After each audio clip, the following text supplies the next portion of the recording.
अगर किसी crime scene पर स्ट्रगल के निशान मिले या अक्यूज के फुटवेयर्स के प्रिंट उस जगह से मिल जाएं जहां मर्डर हुआ था, क्या ये फैक्ट्स कोर्ट में यूज हो सकते हैं?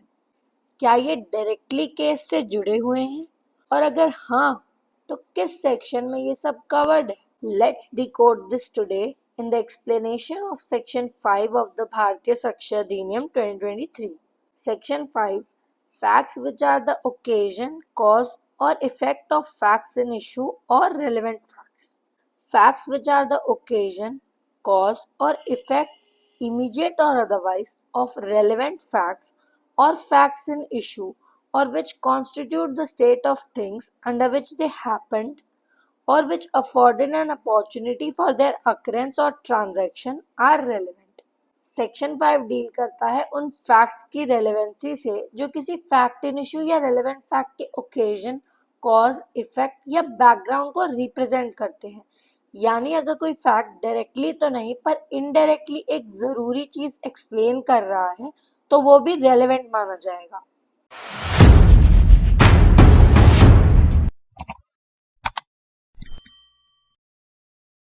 This section provides the relevancy of following facts. Facts constituting the occasion. इसमें आएंगे हालात जो इंसिडेंट से पहले के हैं। The question is whether A robbed B.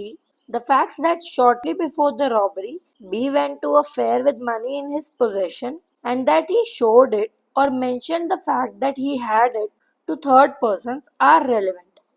A पर इल्जाम है कि उसने B को रॉब किया। बी कुछ देर पहले एक फेयर में गया था, उसके पास पैसे थे और उसने लोगों को दिखाया भी था। तो ये फैक्ट कि बी के पास पैसे थे और उसने लोगों को बताया था is the occasion and is relevant.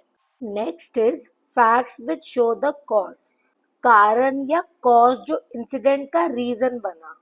Examples include gun powder और पोस्टमार्टम रिपोर्ट। पोस्टमार्टम रिपोर्ट या गन पाउडर की प्रेजेंस ये बता सकती है कि इंसिडेंट का कारण क्या था। In the case of Indian Airlines versus Madhuri Chaudhary AIR 1965, report of inquiry commission relating to air crash is relevant under section 5 of BSA 2023. इस केस में एक एयर क्रैश हुआ, इंक्वायरी कमीशन का रिपोर्ट बताता है कि क्रैश का कॉज क्या था, इसलिए वो रिपोर्ट रेलेवेंट है under section 5। Next is the effects of principal facts, असर जो मेन फैक्ट होने के बाद दिखे। For example, the question is whether A murdered B. Marks on the ground produced by a struggle at or near the place where the murder was committed are relevant facts.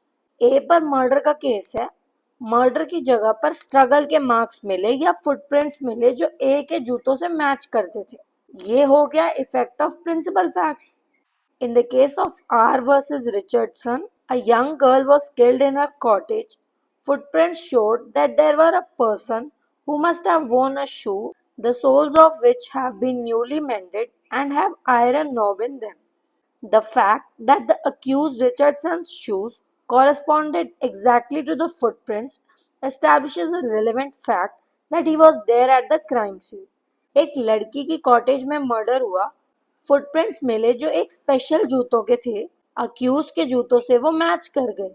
ये fact show करता है कि accused वहां मौजूद था, तो ये relevant है।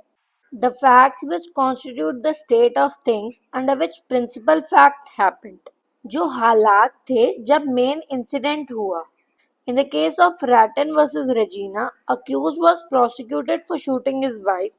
The fact that accused was unhappy with his wife and also carrying an affair with some another woman is a relevant fact. A ने अपनी वाइफ को शूट किया। A पहले से अपनी वाइफ से खुश नहीं था और किसी और के साथ अफेयर में था। ये सब बैकग्राउंड फैक्ट्स हैं जो स्टेट ऑफ माइंड दिखाते हैं, इसलिए रेलेवेंट है। इस केस में अक्यूज अनहैप्पी था, अफेयर में था, ये चीजें इंसिडेंट के पहले की सिचुएशन बताती हैं। The facts which provide an opportunity for the happening of principal facts, opportunities जिसे देख के क्राइम का चांस मिला। The question is whether A poisoned B. The state of B's health before the symptoms ascribed to poison and habits of B known to A which afforded an opportunity for the administration of poison are relevant facts. ए पर इल्जाम है कि उसने B को poison दिया। B बीमार था, laxative लेता था और उन्हें उनकी माँ रात में देती थी और ए को ये सब पता था। तो ए के पास अपॉर्चुनिटी थी पॉइजन देने की, इसलिए ये फैक्ट्स रेलेवेंट है। In the case of R versus Donnellan, deceased suffered from a disease for which he occasionally takes laxative drugs, usually served by his mother at night time. The accused knew all this. The fact that the accused had knowledge of the deceased habit was a relevant fact. ये वाला case example को perfectly justify करता है। Accused को habit पता थी और opportunity थी, तो उसका नॉलेज भी रेलेवेंट है। सो एक क्विक रिकैप के लिए सेक्शन 5 के अकॉर्डिंग ये फैक्ट्स रेलेवेंट है। ओकेजन, इंसिडेंट से पहले की सिचुएशंस। कॉज, जो रीजन बना। इफेक्ट, जो असर या नतीजा निकला। स्टेट ऑफ थिंग्स, उस टाइम के हालात। अपॉर्चुनिटी, अक्यूज के पास चांस था या नहीं था। कोर्ट में सिर्फ डायरेक्ट फैक्ट्स ही नहीं बल्कि वो फैक्ट्स भी इम्पोर्टेंट होते हैं जो किसी इवेंट का बैकग्राउंड, कॉज या इफेक्ट बताते हैं। सो सेक्शन 5 इसी के लिए एक फाउंडेशनल सेक्शन है। ये बताता है कि कौन से सराउंडिंग फैक्ट्स भी केस के लिए रेलेवेंट बन जाते हैं। Thus we come to an end। आज की वीडियो के लिए इतना ही, मिलते हैं नेक्स्ट वीडियो में। Do not forget to like, comment and share this video with your friends. Do subscribe Legalogy by Komal।